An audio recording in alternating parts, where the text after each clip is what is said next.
mbokku téléspectateurs yu Walf TV ñu ngi leen di nuyu di leen diyaat di leen dalalaat ci seen beneen numéro savoir santé premier numéro ci ati 2021 mbokk yi ñu ngi leen di ñaanal bonne et heureuse année waaye di leen ñaanal atub jàmm xéewal sutura naataange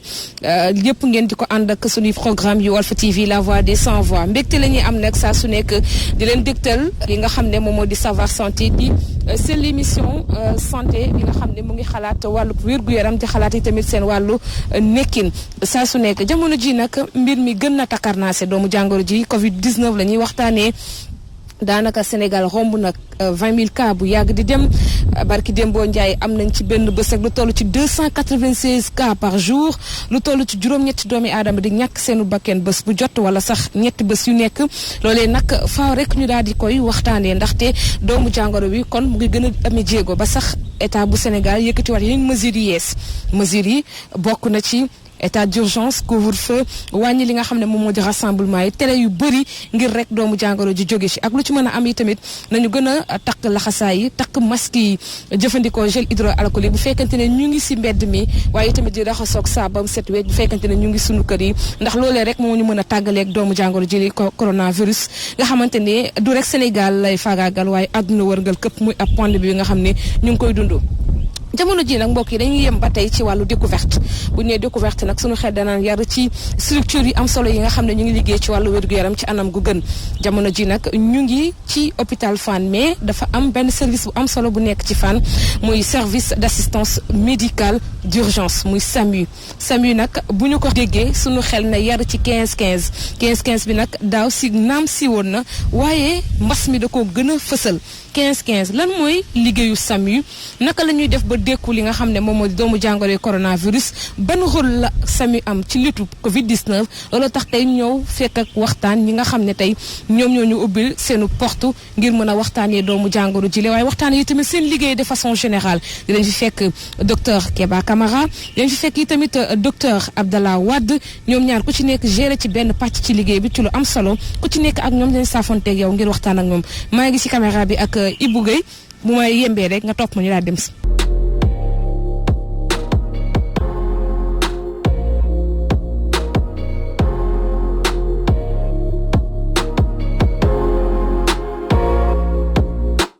alors mbokku téléspectateurs yi Walf TV yéen a ngi ba tey di ñu suivre ñu ngi ci biir SAMU comme ni ma ko àddoo woon ci njalbeen ga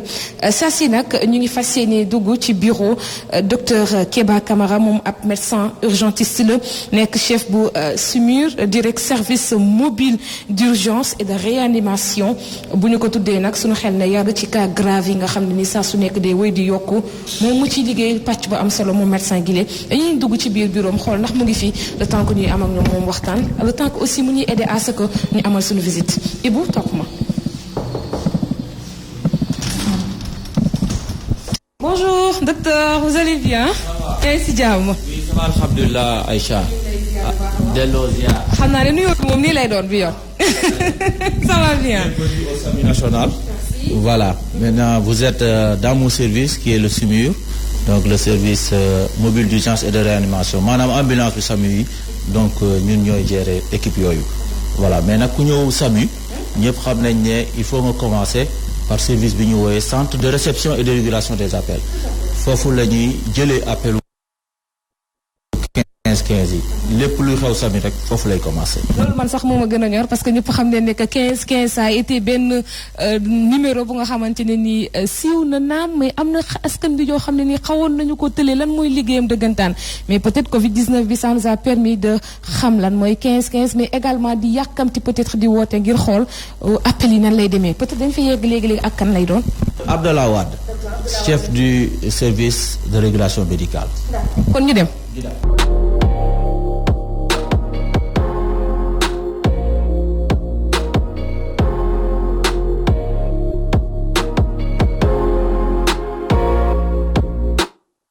Bonjour docteur Wade. Madame Diakité. Docteur Wade xam nga nag doo sant Wade tax nga yàq sama sant bi docteur Wade aujourd'hui il me déclare la guerre docteur Wade répète après moi Diakhaté. Diakhaté bokk. xam nga sama kal la. Ah, merci en plus Diakhaté kala en plus comme le dit Salma ñoo toogado en plus ma ne ko jaxate kala en plus docteur kontaan nañ trop ñëw fekk si leen file ci domaine bu am solo di SERA lépp lu jëm ci wàllu appel ak i tamit xam askan bi seen tolluwaay yéen a koy lijjanti ñoo tey si la kontaan nañ trop ci dalal bi. merci madame Diakhaté daf ngeen lu baax bi ngeen ñëwee ci SAMU parce que SAMU porte d'entrée bi moom mooy SERA nag moom la ñuy wax service de régulation et de réception des appels. comme réception des appels la ñu wax ñun xam nga dañoo curieuse sama genre gii dama bëgg xam fépp dugg fépp service nu muy tëddee ñaata personnes ñoo fay nekk est-ce que mën nga ñu koy wan un peu. maanaam fi mu nekk nii SERA mu ngi fonctionner à peu près comme un centre d'appel maanaam benn numéro la ñuy jaar mooy 15 bi léegi nag ci salle bi xam naa ñoo dem ci salle bi mu naan la foofu ñun ni ñu fonctionner mooy am nañu ñetti îlot yooyu moom îlot bu nekk am na benn médecin régulateur am na benn li ñuy wax assistant de régulation médicale nga xam ne moom mooy recevoir appel bi traité ko passe ko médecin bi. léegi bu fekkente ne pare nga docteur Wade mën nañu dem ci salle bi ñu xool comment ça se passe quand j'appelle le 15 la lay jot parce que xam ngeen ne que 15 c'est un numéro maintenant numéro bi nga xamante ne nii macha allah lu am solo la rawatina ci xeexu mbas mi ndax tey jii soo amee préoccupation wala nga jékki saay sa bopp di métti wala nga jékki saay sa gorge sèche nga xaw a sentir tuuti fatigue wala nga jékki saay yaakaar ne grippe bu tar moom moo la yot balaa ngaa am benn doute wala ngay def ay automédication maanaam di jëndal sa bopp garab te xamoo li la jot li gën moom mooy nga woote ci numéro 15 loolu moom moo lay mën a may quand même nga xam sa état de santé fan la toll te léegi li ci gën a neex moom mooy que biir SAMU su fekkente ne woote nga am nga possibilité sax ñu ñëw defal la test bi maanaam xool duñu xaarandigum ñi nga xam ne ñoo di biologiste yi nekk Pasteur ñëw di la def prélèvement ñoom mën na la defal prélèvement yónni ko di xaarandigum résultat te loolu yëpp ay avancé la yoo xam ne nii yu am solo la ci SAMU mu ngi koy def tax ñu bëgg leen ko dégtal léegi wax nañ ko docteur Wade dañuy dem jéem a xool moom fi nga xam ne moom moo di salle bi xam également nit yi naka la ñuy wootee mais ñi nga xam ne ñoom ñoo fa nekk naka la ñuy wuyoo appel yi pour mën a askan bi gën a mën a xam seen liggéey comment ça se passe ñu dem.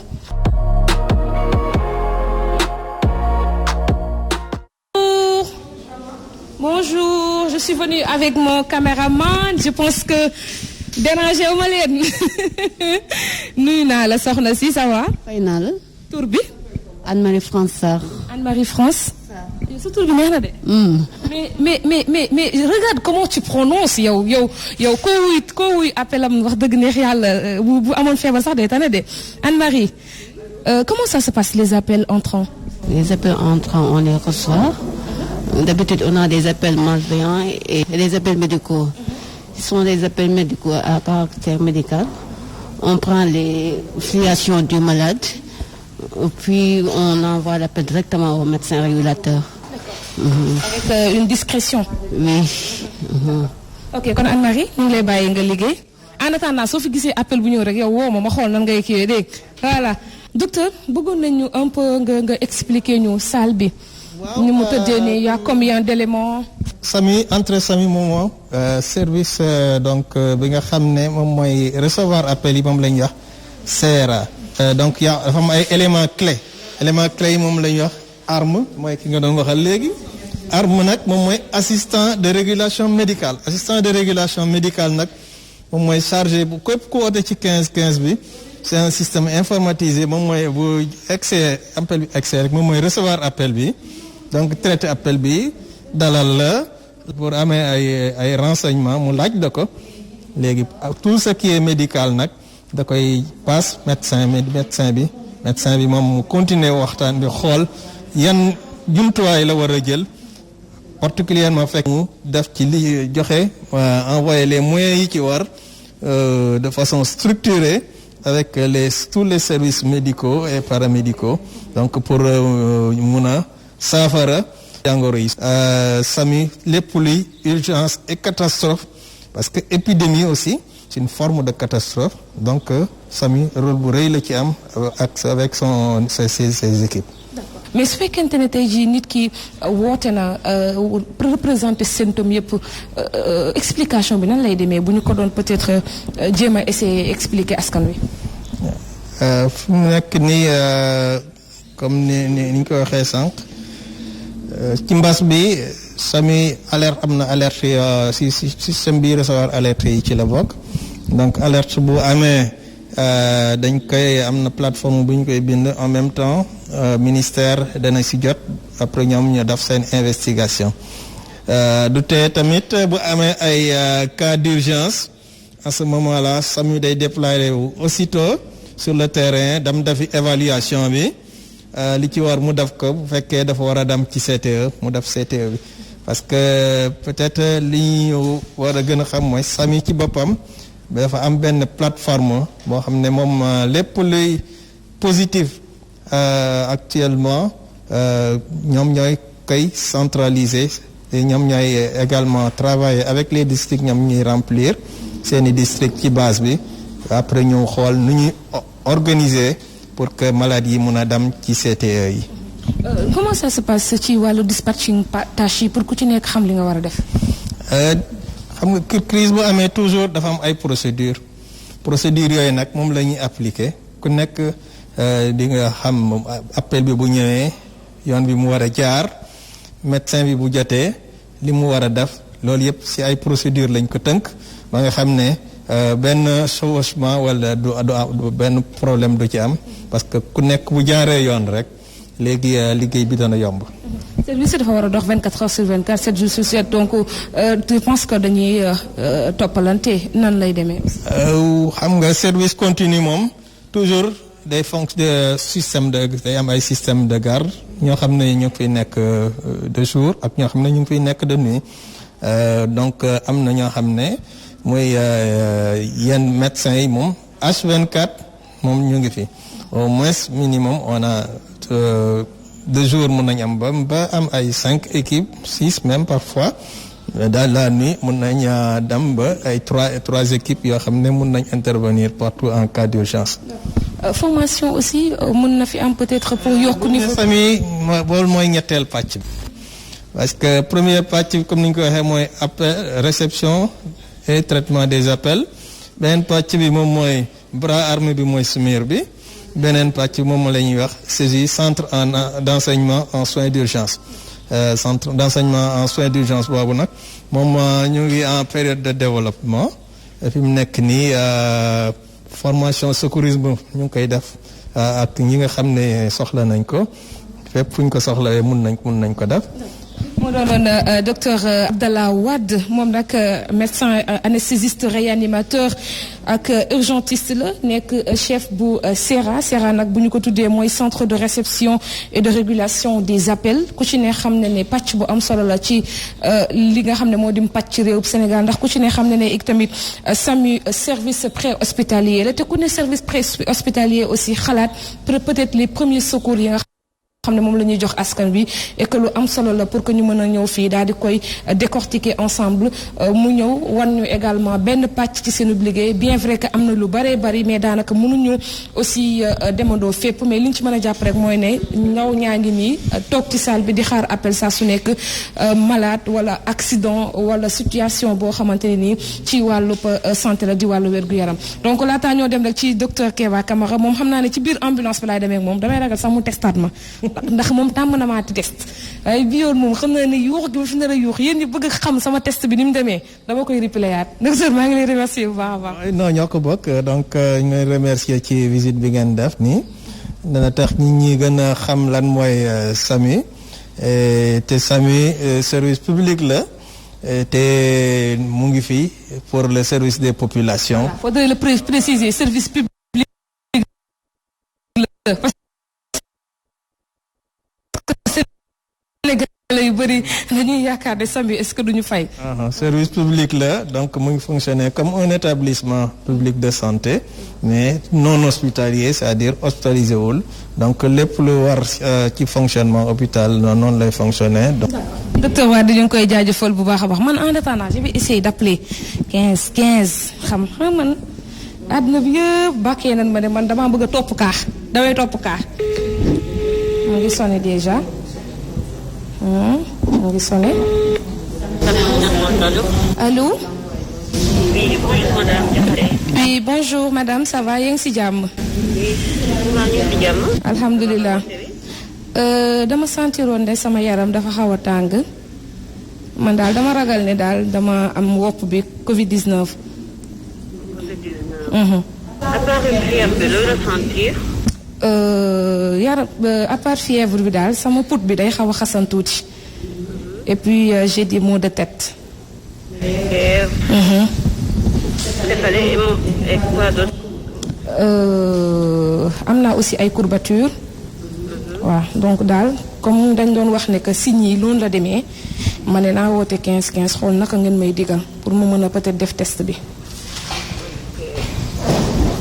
Madame foo dëkk? maa ngi dëkki côté Fann. Fann. Ok léegi sa dossier enregistré nañ ko ba pare. nañ ko envoyé cellule d'alerte ministère de la santé. mais ku ko Fann nga dëkk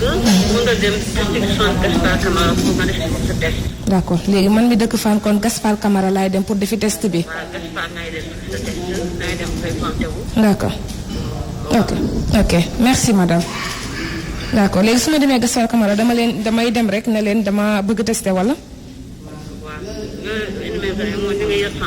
d'accord ok jërëjëf madame. donc lii nii numéro 15 la jot nañu benn dame bu nga xamante ne nii wax nañu expliquer nañu maanaam bi ma ko joxee symptôme Covid yi daf ma xamle ne fan laa laaj ma d'abord fan laa dëkk ma ko waxee fii laa dëkk mu xamal ma ne am na structure bu ma gën a jege pour ma def test bi mu ko xoolee xam na ne peut-être Gaspard Camara moo ma gën a jege pour ma def fa test bi léegi man damay jéem a dem Gaspard Camara def fa test bi. alors il faudrait préciser également que dama ko woo wax ko samay symptômes Covid maanaam man test rek laa demandé woon mais su fekkoonte ne peut-être beneen connotation urgente laa amoon comme par exemple accident boo xam ne ci biir kër gi la walla nekk situation bu jéggi dayo boobaa SAMU dafa war a am obligation ñëw déplacé wu jël si ma fa ma nekk ñëw yóbbu ma structure bi gën a jege wala mu defal ma premier soin yi noonu lay tëddee et man maa ko expliqué ne ko cas bii laa am lii laa am mu référé ma directement à Gaspard Camara. maa ngi war a dem ak docteur Keba Camara léegi ci bërëb yi nga xam ne fa la ñuy dalalee ak bépp doomu jàngoro joo am évacuation comme ni ñu ko waxee woon pré-hospitalier pour mu mën ñu gën a expliquer pàcc boobu gannaaw bi ñu jógewee ci ki nga xam ne moom moo di docteur Abdallah Wade. à préciser quelque chose lu am solo nañu bàyyi di caaxaanee numéro 15 lu saf ngeen woote lu saful ngeen woote ndax loolu day yàq liggéey li ñu fa toog yépp ay appel entrant mu ngi ñëw kenn waxul dara bàyyi ko noonu loolu mën na tere sax ki nga xam ne moo gën a am urgence bëgg a woote mbëkkanteeg appel boobu mu am yéexindal boo xam ne nii benn seconde nit ki mën na cee faatu donc loolu nañ ci bàyyi xel bu baax a baax bu ngeen amul itte ci 15 bu leen woote c'est vrai que ñun ñëpp fooyee nañ ko daan 18 di ko fooyee mais loolu baaxul li xale naan loolu baaxul bàyyi leen ko dégg ngeen voilà maa ngi également ak madame Baro major madame Baro nag nekk assistante ki nga xam ne moom moo di docteur Keba Camara docteur Keba Camara wax na ma aussi lu am solo nee na ma comme ñëw nga ba fii am na kenn ku ñu war a defal prélèvement pour defal ko test donc ça sera l'occasion pour nous ñun aussi ñu mën a découvrir comment on fait ce prélèvement là et je pense que madame Baro moo ci aidé mais dañu koy bàyyi d'abord mu présenté wu nuyonteeg mbokku téléspectateurs yu Savoir Santé madame Baro ñu ngi lay nuyu. waaw maa ngi lay nuyu soxna si di leen ziar di leen dalal jàmm ci seet bi ngeen ñu seet si tey ci suñu service bi di SAMU national. ñu gis ne que pàcc bu am solo ngay amal liggéey ci diwaanu SAMU bu ñu mënoon xam sa liggéey nan la est-ce que loolu la nga ñuy expliquer exactement. waaw man nekk sama liggéey en quelque sorte man maay cadre infirmière bi moom la ñuy wax ci hôpitaux yi surveillante de service yi bon man maay assister docteur Keba ci liggéey bi ñuy liggéey ci SMUR yi ci service mobile bi. léegi ci service mobile boobu sax dañ fa dugg léegi xam naa ne waxtaan bi yëpp dinañ ko sekk ak docteur Keba Camara mais en attendant am na ku ñu war a tester est-ce que mën nañ ko dem xool ensemble. waaw mën nañ ko dem xool ñu xoolandoo ko ensemble waaw.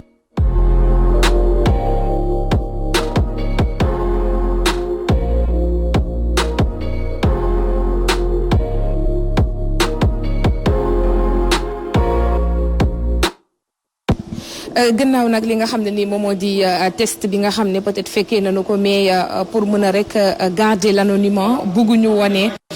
xale bi nga xam ne moom lañ doon test te ay parents mu xaw a njort ne xale bi dafa am doomu jàngoroy Covid moo taxoon ñu ñëw fii defar prélèvement pour rek mën a yóbbu li nga xam ne moom moo di test bi ci Pasteur ñu mën a confirmer wala infirmer li nga xam ne moom moo di njortu ne Covid 19 la am.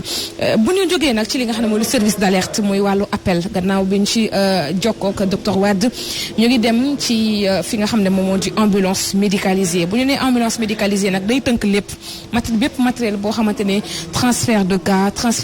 grave transfert de malade transfert accident yëpp daanaka da ciy mate maanaam lépp lu la mënta dara rek bu ñu la dugalee ci ambulance bi war na mën a sotti donc dañuy dem daal di xool benn ci ambulance bi mën fa fekkante ki nga xam ne moom moo di docteur Keba Camara ci rek li nga xam ne moom moo di ambulance médicalisée yu service SAMU docteur Keba Camara ñu ngi lay nuyuwaat di la dalal ci Savoir Santé di la wax nga présenté ñu ci lieu bu am solo bi ñu nekk. Aïcha ñëw nga sunu unité de travail moom mooy sunu ambulance médicalisée yu ñu woowee ambulance de type C sooy xoolee ambulance yi dañ leen catégoriser ambulance de type A de type B de type C. type C mooy ambulance yoo xam ne dañ leen defar équiper leen pour ñu mën a surveiller pour ñu mën a jël en charge et pour ñu mën a def ay soins intensifs bépp malade bu am ay urgence loolu moo ñu ngi koy woowee encore SUMUR donc moom mooy suñu unité de travail. ambulance yaa ngi nii. soo xool ambulance bi tamit dina am médecin bu fay nekk ci biir. voilà ambulance bi laa la décrire wante ambulance bi équipe lay àndal équipe ambulance bi dafay am benn ambulancier du chauffeur ambulancier la koo xam ne dañ ko former sur code de la route mais aussi sur les gestes d'urgence de secourisme day am ambulancier am infirmier boo xam ne aussi dañ ko former tàggat ko si les soins intensifs ñoom ñooy accompagner benn médecin urgentiste wala anesthésie réanimateur pour transport yëpp yu SAMU di def yoo xam ne dafa laaj médecin parce que am na ay transport yoo xam ne des fois dañ koy def laajul médecin. jamono ji nag transfert yu bëri jamono ji cas grave lay nekk wala li nga xam ne moom moo di malade Covid à quand le SAMU di war a mën a jël ay bagages am dem wutali ci benn bërëb ci ban côté ban fànn. SAMU moom pour mu génnee bagage am rek il faut que service bi nga njëkk jaar bi ñuy wax service de régulation médicale jot appel boo xam ne ñu xool ko saytu ko gis na appel bi dafa laaj urgence mun na nekk urgence ci fànnu Covid moom mooy les cas graves Covid. boobu SAMU ñooy def transport malade yooyu am na ay ambulance yu ñu teg fële sa ginnaaw ambulance yooyu rek la ñuy traité duñ ko booleeg ou bien mu doon cas grave bu beneen façon feebar beneen façon situation boobu aussi SAMU day jóg daw mun na bañ a nekk cas grave aussi mu nekk cas bu relativement grave boo xam ne nit ki mi ngi jaaxle nekk ci këram grave na gravul il faut ñu évaluer ko boobu aussi il faut ñu envoyer suñu équipe yi boo xam ne day ànd ak médecin infirmier ambulancier. bu weesoo loolu itamit du ngeen am des fois ay complications jël malade indi ko ci biir ambulance pare mu xaw leen jaaxal ndax loolu mun dina ñàkk léeg-léeg. malade bu aggravé ci biir ambulance bi am nañ matuwaay yu ñu ko mënee prendre en charge ba mun ko yóbbu ci fu mu war. léeg-léeg aussi trafic bi dina poser problème tali bu xat yoon yi yàgg. situation boobu aussi faaw ñu wax ci. loolu peut-être sama chef ambulancier mënoon la ci wax tuuti ñoom lu ñuy. jànkoonteel ak ay jafe-jafe ci circulation bi mais heureusement contrairement aux sapeurs ñun unité mobile hospitalière la jore noonu ambulance bi noonu la tuddee maanaam une fois nga dugg ci ambulance bi rek yaa ngi en sécurité retard bi fu muy gën a doyee waar mooy suñu eggugul ci malade bi suñ fa eggee rek foofu garaawatul malade bi une fois mu nekk suñuy loxo mais suñu eggugul indiscipline ci circulation bi daf ñuy sonal bu baax des fois nit ñi duñu xam ne ambulance priorité la des fois dañuy yaakaar ne voilà ambulance bi yorul malade. comme ni ñu ko dundee nii léegi Covid bi deuxième vague bi gis nañ ne cas grave yi dafay gën di yokk kon jamono ji service mobile bi dafay gën di yëngatu dañ dem sax ba fii daanaka ambulance dafay desati ndax navette bi dafay bëri loolu est-ce que yéen a ngi koy jànkuwanteel également. Aïcha soo yéexee léegi ambulance bi dem. waaw soo yéexee léegi mu dem parce que ñi ngi signalé nañ benn transport bu ñu war a def pour dire que ne du ñu toog suñu équipe yi vraiment du ñu toog waaw kii su wàccee keneen ñëw service continu la ñi ngi daw et 80% activité bi yëpp Covid la. mu nekk Covid bañ a nekk Covid et nit ñi nag bu ñu ragal woo SAMU parce que gis nañ ne SAMU ku ne Covid rek fi mu nekk nii wooñu mais maa ngi lay wax léegi ne ambulance Covid yi du bii ay ambulance dédié lañ pour bañ a jaxase Covid bi. ak yeneen nit yu amul Covid voilà comme travail d'équipe la docteur Kéba Camara aussi du liggéey moom kenn ñu bàyyi la peut-être nga présenter sa équipe. Malick Diouf moom mooy chef de parc. monsieur Diouf ñu ngi lay nuyu. soxna si na ngeen def ñu ngi leen di nuyu. dalal bu baax a baax ci Savoir Santé ci Walf TV. jërë ngeen jëf ñoo ko bokk jërë ngeen jëf. ñu gis sa liggéey bu am solo ba ngeen di def comment faites-vous pour vous organiser wu ba lépp mën a yemb ba bu ngeen ñëwee rek da ngeen di dem fekk ji malade bi fu mu mënta nekk daal di koy sauver. waaw comme ni la ko docteur Kéba waxee léegi SAMU national dafa doon unité bu nga xamante ne dafa jóg pour les urgences mais urgences yi xam nga tànk rek mënu fa dem donc il faut nga wut oto boo xamante ne moo lay yóbbu te oto boobu mooy ambulance médicalisée yi comme ni ma la ko waxee nii mais oto ku nekk dafay xam ne machine la te machine dafa laaj entretien moo tax ñun bu ñu xëyee suba li ñuy jëkk a def les ambulanciers toujours dafay am ambulancier de garde bu nga xamante ne bu xëyee suba li muy jëkk a def mooy vérifier oto yi war a daw yëpp bu vérifier oto yi war a daw yëpp loolu mooy li ñuy wax checklist si ñun ndax doo jël malade dem ba si digg bi carburant bi di manqué kooku daf koy assuré su noppee si loolu mu xool ba xam ndax oto bi am na liquide frein bu doy xoolaale aussi ba xam ndax am na huile bu doy oto bu nekk da ngay am fiche chaque jour da ngay am fiche boobu su noppee day cautionné signé ne ok donc bu ne ok rek médecin bi donc am na yaqin ne oto bi mën na dem fu ne bu fekkee ne daf si gis loo xamante ne lu tuuti la day def au revoir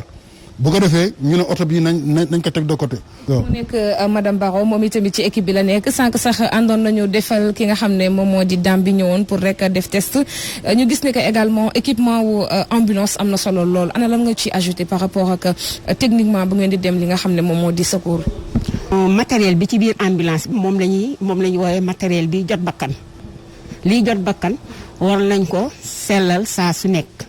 moo tax suñu xëyee équipe yi nga xamee ni ñoom ñoo war a garder ak man dañuy ñëw def tour matériel bi benn par benn yëpp la ñuy xool fonctionnalité bi ak yëpp vérifier médicament d'urgence yeeg yooyu yëpp li am ak lu amul ñu commandé ko ci nu mu gën a gaawee. lay jaajëfal lu baax jërëjëf Aïssa. kon ñu bàyyi la nga tàggatoo xam naa ne que instant bi waxtu bi xoj na leen loolu par rapport ak maladie laan moo leen gën a soxla ko ñun ñii. waaw merci Aïcha merci vraiment kontaan nañ ci seen ñëw bi fii parce que daf ñuy permettre ñu wan askan bi naka la SAMU di liggéeyee suñ ko comprendre rek ñun dinañu faciliter suñu travail je pense que loolu mooy résumé bi. mbokk yi téléspectateurs yu Walf TV ñu ngi leen di ziar di leen nuyu di rafetlu également seen ànd ak ñun depuis ce matin ñu ngi fii nga xam ne moo di service SAMU ñoo fekk spécialistes yu am solo yi nga xam ne ni gunge nañu seen wàllu liggéey ku ci mel ni docteur Abdallah Wade di ko remercier bu baax a baax docteur Kéba Camara également di nuyu également ñoom Diouf ñi nga xam ne tey jii ñoom ñooy gérer lépp lu jëm ci wàllu ambulance bi. Ainsi s'achève ce numéro de Savoir Santé mbokk ñu leen di jox dig daje al beneen ayubés ngir waxtaanee wàllu wérgu yaram ba tey ci Walf TV la voix des sans voix di gërëm bu baax a baax di sant yi nga xam ne ñoom ñoo jàpp ci combat bi yépp ci liggéey bu am solo bi nga xam ne ñu ngi koy def à la réalisation technique c'était Ibou Gueye l'incontournable Ibou Gueye l'infatigable Ibou Gueye sonal naa ko trop mais maa ngi lay remercier bu baax a baax di gërëm di sant Barak Mbaye instant bi il est en congé mais maa ngi koy nuyu bu baax a baax mais repos mon chef ba ngeen di retourné waat incha allah di nuyu Khady Mbaye ak toute l'équipe technique yi nga xam ne ñoom ñoo gérer la réalisation de cette émission Alioune Diop Dieyna Ndiassé ñëpp maa ngi leen di nuyu di leen gërëm di leen sant coordination réalisation programmation Walf TV ñu ngi leen di kontaanee di leen jox dig daje beneen ayubés si beneen numéro Savoir Santé jërë ngeen jëf